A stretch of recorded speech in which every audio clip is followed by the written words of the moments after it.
Hello dear, আশা করি সবাই খুব ভালো আছো আর সবাই খুব পড়াশোনা করছো।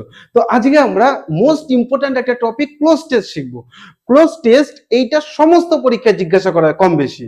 সিজিএল 10+2 এমটিএস তুমি যে পরীক্ষাতেই বসো না কেন, ক্লোজ টেস্ট থেকে 5টা কি 6টা মোটামুটি 5টা প্রশ্ন আছে। 5টা প্রশ্ন ক্লোজ টেস্ট থেকে তোমার থাকবেই।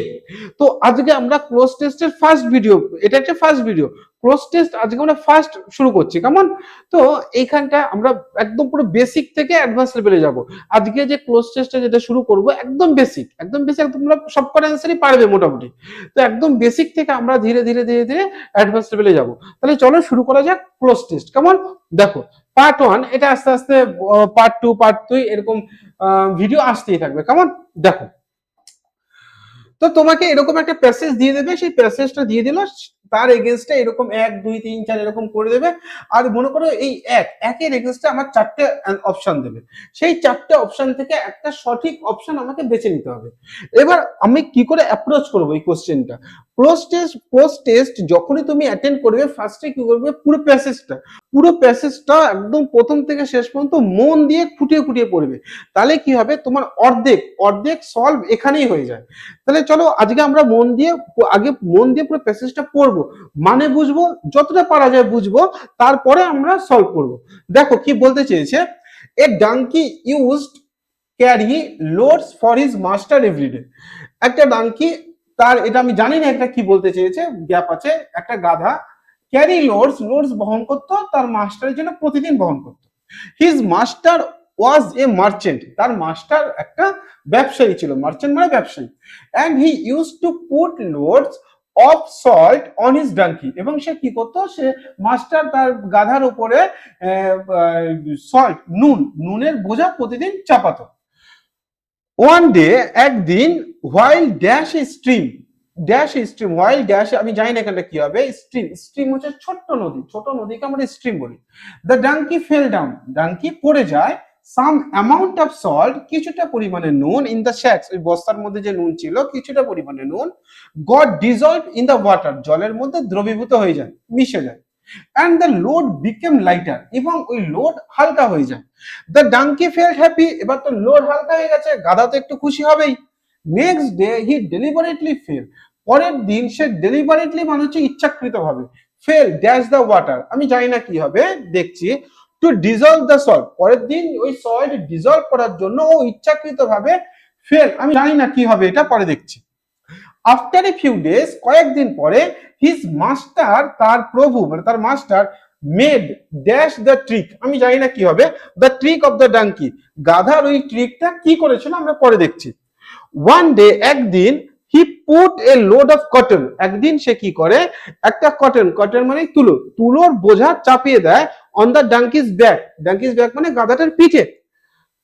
দা the donkey applied the same trick, গাধা তো গাধাই হয়, গাধা কি করেছে, গাধা মানে একই রকম ট্রিক, ও সে নুনের বস্তা থাকলেও যে ট্রিক অ্যাপ্লাই করতো, তুলোর বস্তা আছে তাও সে একই ট্রিক অ্যাপ্লাই করেছে, গাধা তো বুঝতে পারেনি যে ওটা তুলোর বস্তা ছিল।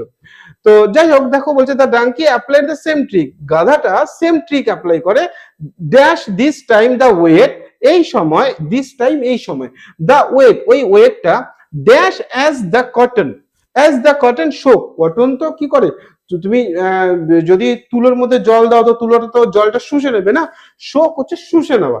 দ্য কটন শোক অল দ্য ওয়াটার, তখন এই কটনটা কি করে, জল শুষে নেয়, অ্যান্ড গট হেভিয়ার, এবার কটন যদি জল শুষে নেয় তাহলে তো কটন আরো ভারী হয়ে যাবে। The donkey dash a lesson that he is clever, ডাঙ্কিটা একটা লেসন কি করেছিল পরে আসছি, দ্যাট যে হি ইজ ক্লেভার, সে চালাক, কিন্তু হিজ মাস্টার ইজ, তার মাস্টার কি সেটা আমরা পরে দেখছি। দেখো এইবার আমরা প্রথম থেকে একটার পর একটা সলভ করব। হ্যাঁ, দেখো, the donkey use dash carry, আমরা মোটামুটি সবাই জানি যে ইংলিশে মডাল অক্সিলারি ভার্ব হয়। মডাল অক্সিলারি ভার্ব যেরকম মনে করো I can do this work, মানে আমি এই কাজটা করতে পারি। যেরকম মনে করো যদি বলা হয় আই শুড রেসপেক্ট এভরিবডি, আমার উচিত সবাইকে সম্মান করা, তাহলে শুডটা কি, modal auxiliary verb, can modal auxiliary verb, can, could, may, might, should, would, এগুলো হচ্ছে মডাল অক্সিলারি ভার্ব। বিভিন্ন ক্ষেত্রে মানে অনুযায়ী বিভিন্ন মডাল অক্সিলারি ভার্ব আমরা ইউজ করি। ঠিক সেরকম ইউজ টু হলো একটা modal auxiliary verb. Use to যেটার বাংলা মানে হলো অতীতের কোনো অভ্যাস। অতীতের কোনো অভ্যাস যখন আমরা ইন্ডিকেট করতে চাই তখন আমরা ইউজ টু ইউজ করি। এক্ষেত্রে দেখো বলেছে the donkey used dash the carry loads for his master everyday. ওই ডাঙ্কিটা প্রতিদিন তার মাস্টারের জন্য লোড ক্যারি করতো। তাহলে অতীতের একটা অভ্যাস, অতীতের একটা অভ্যাসের জন্য আমরা ইউজড এইটার সাথে টু প্রিপোজিশন করব। তাহলে হলো ইউজ টু মানে হচ্ছে অতীতের অভ্যাস বোঝানোর জন্য এই মডাল অক্সিলারি ইউজ করে থাকি। আবারও বলি, অতীতের অভ্যাস বোঝানোর জন্য আমরা ইউজ টু এই মডাল অক্সিলারি ইউজ করে থাকি। এই কারণে এইটা আমাদের টু হবে। এখন এই বাকি যে প্রিপোজিশন গুলো আছে এগুলো অন্যান্য ক্ষেত্রে ইউজ করা হয়। ইউজের সাথে ইন, ফর, উইথ এগুলো হতে পারে অন্যান্য যখন মানে হবে তখন। তাহলে এইখানটা আমাদের কারেক্ট অ্যান্সার কি হবে? টু। কেমন? তারপরে প্রশ্ন দেখো, বলেছে অপশন টু কোথায় আছে? এইখানটা। ওয়ান ডে, একদিন, হোয়াইল ড্যাশ দ্য স্ট্রিম। আচ্ছা, হোয়াইল এর ব্যবহারটা একটুখানি আমরা শিখি। কেমন? দেখো, আমরা ছোটবেলাতে বা একটু বড় হয়ে প্রেজেন্ট পার্টিসিপল শিখেছিলাম। আগে দেখো, যদি এরকম একটা সেন্টেন্স যদি আমরা লিখি, হি, খুব সুন্দর সেন্টেন্স দেখো, হি ওয়াজ ক্রাইং, সি আর, দাঁড়াও, হ্যাঁ, he was crying, C R Y I N G, he was crying, উফ, হ্যাঁ, he was crying while telling, T-E-L-L-I-N-G, he was crying while telling the story।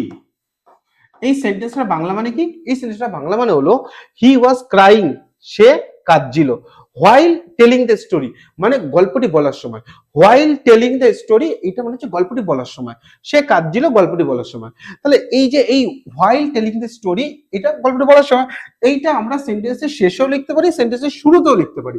যেরকম মনে করো যদি এরকম একটা সেন্টেন্স লিখি, হোয়াইল টেলিং দ্য স্টোরি, কমা দিয়ে, হি ওয়াজ ক্রাইং, এটা মানে কি? এটা মানে সেম জিনিস। He was crying while telling the story মানে কি? সে কাঁদছিল গল্পটি বলার সময়, এটা মনে হয় কি? হি ওয়াজ, হ্যাঁ, হোয়াইল টেলিং দ্য স্টোরি, হ্যাঁ, হোয়াইল টেলিং দ্য স্টোরি গল্পটি বলার সময় হি ওয়াজ ক্রাইং। জাস্ট এই হি ওয়াজ ক্রাইংটা আমি এখানে নিয়ে এসেছি, আর এইখানে এই যে এই হোয়াইল টেলিং দ্য স্টোরি এই পোর্শনটা আমি এইখানটা নিয়ে এসেছি। এইটাও করা যায়। এই সেন্টেন্সটা আরেকটা ভাবে লেখা যায়, যেমন মনে করো, while he was telling the story, কমা দিয়ে, he was crying, এইটাও লেখা যায়। while he was telling the story, যখন সে গল্পটা বলছিল, he was crying, সে কাঁদছিল। এই সেন্টেন্সটা এই তিনটে ভাবে লেখা যেতে পারে। তাহলে দেখো মূল বিষয়টা আমরা কি বলতে চাইলাম, দেখো মূল ব্যাপারটা হলো যে while এইটা আমরা কোনো ফ্রেজের ক্ষেত্রে ইউজ করতে পারি, ঠিক যেরকম এইখানটা ইউজ করেছি। এই ক্ষেত্রেও whileটা যেমন ফ্রেজের ক্ষেত্রে ইউজ করতে পারি। আবার মনে করো while কোনো ক্লজের ক্ষেত্রে ইউজ করতে পারি। while he was telling the story, এইটা এই he was telling the story এটা ক্লজ, তাহলে এই ক্লজের ক্ষেত্রে ইউজ করা যেতে পারে। while he was telling the story, যখন সে গল্পটা বলছিল, he was crying, সে কাঁদছিল। তাহলে আমরা while এর সাথে এইভাবে প্রেজেন্ট পার্টিসিপল আমরা ইউজ করতেই পারি। কেমন? বোঝা গেল? তাহলে while এর সাথে আমরা প্রেজেন্ট পার্টিসিপল ইউজ করতেই পারি, আবার while এর সাথে আমরা এরকম কোনো ক্লজ এটাও ইউজ করতে পারি। তাহলে এইখানটা আমাদের যে অপশন, দেখো এইখানটা, হ্যাঁ দেখো এইখানটা আমাদের যেটা অ্যান্সার হবে কোথায় ছিল? Option two. অপশন টু এ কোথায় গেল? হ্যাঁ, তাহলে দাঁড়াও আরেকটু নিচে নামে, দেখো, হ্যাঁ, ওয়ান ডে একদিন, হোয়াইল ড্যাশ স্ট্রিম হবে ওয়ান ডে, হোয়াইল ক্রসিং, হোয়াইলের পরে প্রেজেন্ট পার্টিসিপল আসবে, হোয়াইল ক্রসিং এ স্ট্রিম, যখন সে স্ট্রিমটা ওই ছোট্ট নদীটা ক্রস করছিল, the donkey fell down, donkey পড়ে গিয়েছিল। তাহলে বোঝা গেল হোয়াইলের কিন্তু আমরা এতগুলো ব্যবহার জানি। কেমন? তারপরের প্রশ্ন দেখো, হ্যাঁ, এর আগে 2 ছিল, এটা 3। নেক্সট ডে, পরের দিন, he deliberately fell dash the water. পরের দিন সে ইচ্ছাকৃতভাবে কি জলের মধ্যে পড়ে গিয়েছিল। একটা কথা সবসময় মনে মনে রাখবে, যে যখন বাইরে থেকে কোনো কিছুর মধ্যে প্রবেশ করা হয় তখন আমরা ইনটু ইউজ করি।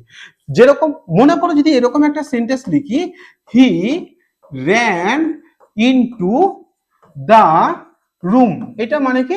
এটা মানে হলো সে দৌড়ে রুমের মধ্যে প্রবেশ করেছিল। তাহলে he ran into the room, সে দৌড়ে রুমের মধ্যে প্রবেশ করেছিল। বাইরে থেকে ভেতরে প্রবেশ করছে, তাই আমরা এখানটা ইনটু ইউজ করেছি।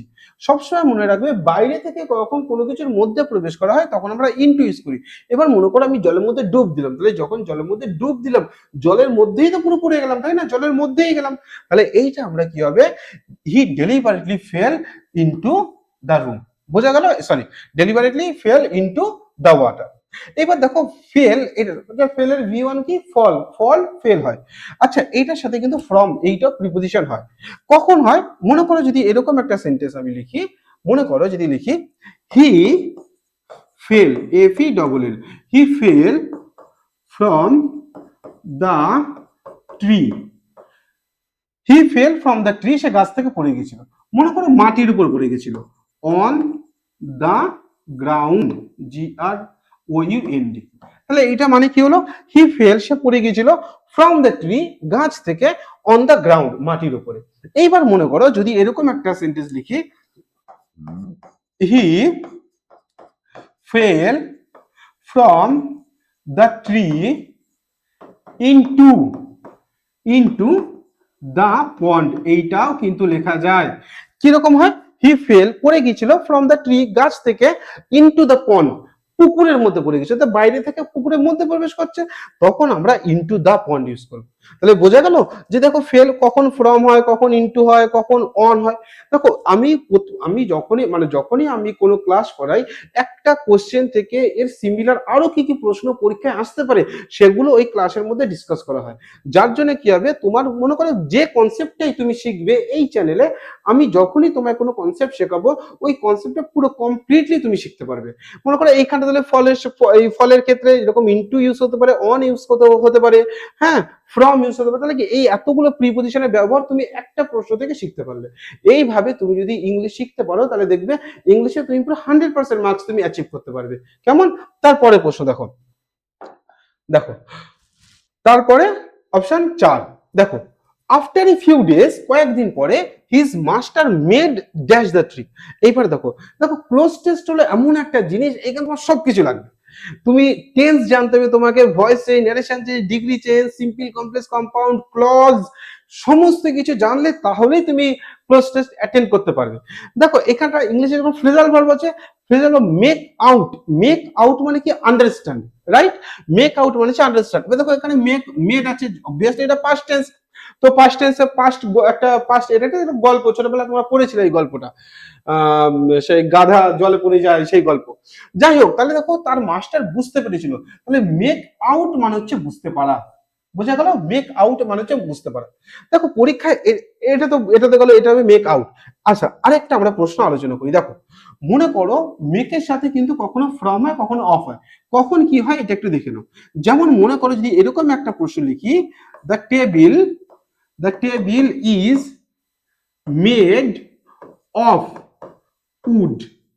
এরকম একটা সেন্টেন্স। আরেকটা সেন্টেন্স লিখলাম, মনে করো আরেকটা সেন্টেন্স লিখলাম এরকম, মনে করো paper, PAPER, paper is made from মনে করো বাম্বু।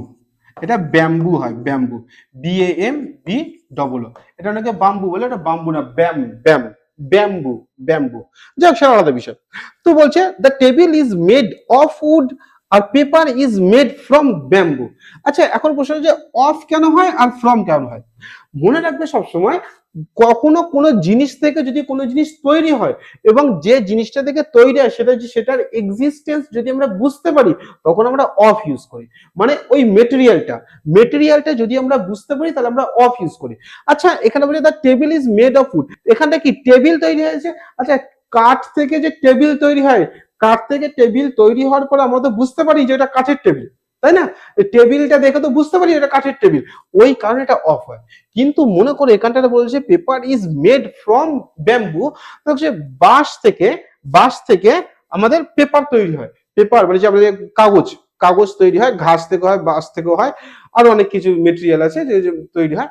তো মনে করো বাঁশ থেকে যে কাগজ তৈরি হয়, কাগজটা তৈরি হওয়ার পরে আমরা কিন্তু কাগজটা দেখে বা ধরে বুঝতে পারি না ওটা বাঁশ থেকে তৈরি হয়েছে। তাহলে পুরোপুরি চেঞ্জ হয়ে যায় যে মেটেরিয়ালটা যখন পুরোপুরি চেঞ্জ হয়, আমরা যখন বুঝতে পারি না, তখন আমরা ফ্রম ইউজ করি। বোঝা গেল? তাহলে লাস্ট বার বলে দিচ্ছি নিয়মটা কি। যখন কোনো মেটেরিয়াল থেকে কোনো জিনিস তৈরি হয়, যদি মেটেরিয়ালটার এক্সিস্টেন্স বুঝতে পারি তাহলে অফ হয়। যেরকম দেখো কাঠ থেকে টেবিল তৈরি হওয়ার পরে আমরা টেবিলটা দেখে বুঝতে পারি যে এটা কাঠ থেকে তৈরি হয়েছে। ঠিক সেরকম দেখো paper is made from bamboo, এখানে কি হয়েছে যে এই মেটেরিয়াল থেকে জিনিসটা তৈরি হয়েছে, বাম্বু থেকে, এই বাঁশ থেকে পেপার তৈরি হয়েছে।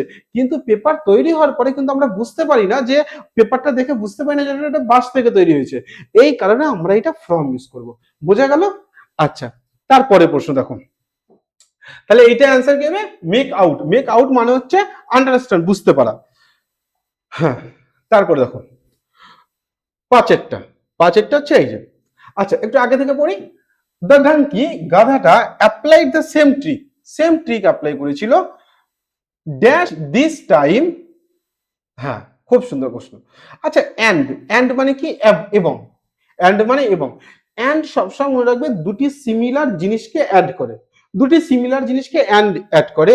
সো যেরকম মনে করো কোনো রিজনের পরে আমরা ইউজ করে থাকি, যে এটা তোমরা জানো, যে মনে করো যদি বলা হয় I was ill so I did not go to school. Because মানে কি? বিকজ মানে কারণ। যেরকম মনে করো I did not go to school because I was ill. এইখানটা আমাদের অপশন হবে কি? বাট কখন ইউজ করা হয়? যখন কোনো অপোজিট মিনিং হয়। যেমন দেখো বলছে the donkey applied the same trick, dash this time the weight. এবার আমরা জানি না কি হবে, কিন্তু দেখো the cotton soaked all the water. আচ্ছা দেখো এর আগে ও কি করেছিল, নুন জলে দ্রবীভূত হয়ে গেছিল, ফলে ওয়েট হালকা হয়ে গেছিল। কিন্তু কটন দিয়েছে, তো কটন তো জল আরো শুষে নেবে, ও তো ভারী হয়ে যাবে। তাহলে কি হবে? ডাঙ্কিটা সেম রুল অ্যাপ্লাই করেছিল, কিন্তু এই সময় ওয়েট বেড়ে গেছে। এখানে বেড়ে গেছে, আমরা অপশন আসলে বুঝতে পারবো। কি করে বুঝতে পারবো? কারণ দেখো বলেই দিয়েছে যে cotton soaked all the water. এইবার কি করেছিল, যে তুলোটা জল শুষে নিয়েছিল। তাহলে তো অপোজিট মিনিং আসছে, এখানটা আমরা বাট ইউজ করবো। কেমন? তারপরে দেখো, আচ্ছা তাহলে এইবার তো বোঝা যাচ্ছে দিস টাইম দা ওয়েট। আচ্ছা এখানে তো আরো সুন্দর। দেখো ডিক্রিজ আর রিডিউসড সেম জিনিস, ডিক্রিজড আর রিডিউস এটা তো হবেই না, কারণ কটন যদি জল শুষে না তাহলে কি ওর ওয়েট বেড়ে যাবে, তাহলে এইটা কি হবে? ইনক্রিজড হবে। দেখো তাহলে অপশন এইটা কি? ছয়টা। This time the weight increased, এই সময় ওয়েটটা বেড়ে গিয়েছিল, কারণ তুলোটা জল শুষে নিয়েছিল। লাইটার ওটা তো হবেই না, আমাদের অপশন কি হবে? Increase. This time the weight increased, এই সময় ওই ওয়েটটা বেড়ে গিয়েছিল। তারপরে দেখো বলেছে option 7, the donkey dash a lesson. দেখো খুব সুন্দর, আমাদের এরকম একটা আছে, দেখো লার্ন এ লেসন। মানে শিক্ষা নেওয়া, আর টেক লেসন্স এইটা মানে যেন কি? ক্লাস অ্যাটেন্ড করা। টেক অ্যাটেন্ড এটা ভালো করে শিখে রাখো, এটা কিন্তু তোমাদের পরীক্ষা আসতে পারে। লার্ন এ লেসন মানে শিক্ষা নেওয়া, আমি কোনো একটা ভুল করেছি সেখান থেকে আমি শিক্ষা নিয়েছি, তাহলে আই লার্নড এ লেসন হয়। এইবার মনে করো আমি প্রতিদিন ইংলিশ ক্লাস অ্যাটেন্ড করি, তাহলে আমরা কি করবো? ইংলিশ ক্লাস যদি অ্যাটেন্ড করি তাহলে আমরা এইভাবে বলি যে মনে করো এরকম যদি বলে I am taking English classes, এরকম হয় যে আমি ইংলিশ ক্লাস করছি, মানে আমি শেখাচ্ছি না। যখন টেক লেসন হয় তখন অ্যাটেন্ড করা হয় ক্লাসে। সব থেকে ভালো বোঝায় মনে করো যদি বলে রাম রাম ওয়াজ টেকিং, মনে করো রাম ওয়াজ টেকিং ইংলিশ ক্লাসেস, মানে রাম ইংলিশ ক্লাস অ্যাটেন্ড করছিল, ও ইংলিশ পড়াচ্ছিল না, কিন্তু ও ইংলিশ অ্যাটেন্ড করছিল। রাম ওয়াজ টেকিং ইংলিশ লেসন্স, যদি বলি রাম ওয়াজ টেকিং ইংলিশ লেসন্স মানে রাম ইংলিশ ক্লাস অ্যাটেন্ড করছিল। এইপরে দেখো লার্ন হচ্ছে লার্ন লেসন মানে শিক্ষা নেওয়া, আমি কিছু শিখলাম আমার ভুল থেকে। যখন লার্ন লেসন বেশি ইউজ করা হয় যখন মনে করো কোন একটা ভুল করেছি, এক্সপিরিয়েন্স থেকে আমি কিছু শিখছি, তখন লার্ন লেসন হয়। তাহলে এইটা হবে আমাদের, এইটা হবে correct answer, learn a lesson. তাহলে the donkey learned a lesson that. তারপরে দেখো কি বলেছে, অপশন আমাদের 8। হ্যাঁ, দেখো 8 বলেছে যে এ lesson that he is clever but his master is.